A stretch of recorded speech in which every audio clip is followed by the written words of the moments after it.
through the ranks of academia. Some of you may remember him as the former coveted Golden Crocoduck nominee who went postal in a rowing boat. Over your lifetime, you'll accumulate a few errors in your DNA. Yeah, he's got a gun. Juby is back once again, taking another shot at the coveted award. Someone nominated this video, which has Juby talking to Carl Bau about dinosaur eggs. This is a replica of an oviraptor egg nest. This is what the dinosaurs want to do. Yes. All right. So Well that's what stated. they want to do. Well stated. What do we actually find in the fossil record? We find a number of very radical things. For example, this comes from the Two Medicine Formation in Montana. Again, a replica. It was in green-gray mudstone. And again, apparently this dinosaur laid them in twos, but apparently laid the eggs on the run. Ian, that's incredible. It sure is, because incredible means unbelievable, and I don't believe it for a minute. In what spiritually induced hallucination did a dinosaur on the run lay eggs in neat rows like this? Juby goes on to conclude, of course, that this is evidence of the biblical flood. To test his hypothesis, I decided to devise an experiment to see what might happen when dinosaurs lay eggs while running for their lives. Of course, there are no dinosaurs around today, but chickens are descended from small running dinosaurs and mimic them rather well. So I decided to scare some chickens just as they were about to lay their eggs by emptying a tank of water to imitate the global flood. Now, when I started this experiment, I did expect it to fail spectacularly, but what actually happened astonished me.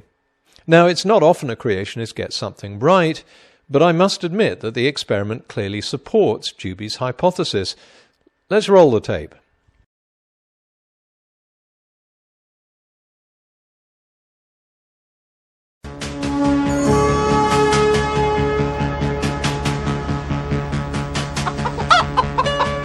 Ian, that's incredible.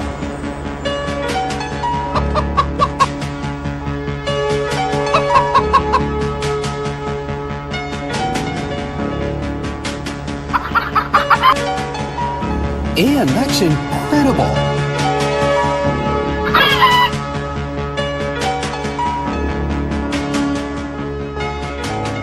The stunning result was that the chickens not only laid their eggs on the run, but when the eggs were examined later, it turned out they'd formed into neat rows, just as Ian Juby had predicted. Not only that, one of them was made of chocolate. That's incredible. Of course it is, Carl. I'm pulling your plonker. There was no experiment, no neat rows, and chickens don't lay chocolate bloody Easter eggs. If Juby thinks this is anywhere within the realm of sanity, let him do this experiment and show the result I got in my fake one. That's what real professors do. But Juby isn't eligible for the coveted Golden Crocoduck because of a stupid idea. He has to actually breach the 9th commandment, and of course he couldn't pull off this silly egg-laying hunch without doing that. Juby starts off by showing us an oviraptor nest and saying that oviraptors like to lay their eggs in a circular fashion. Yes, that's what paleontologists have discovered. Then he claims another set of eggs should have been laid in the same way because they were laid by the same type of dinosaur. But they weren't.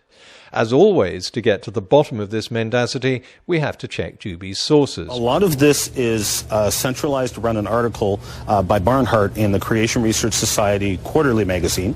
He did an excellent article, multiple pages, examining dinosaur egg nests. But Barnhart doesn't say the elongated nests were made by an oviraptor at all. He cites a 1994 book containing a chapter by Moritella, who in turn cites a 1987 paper by Horner, who described these eggs, and all three attribute the elongated nest to a different type of dinosaur, the Troodon.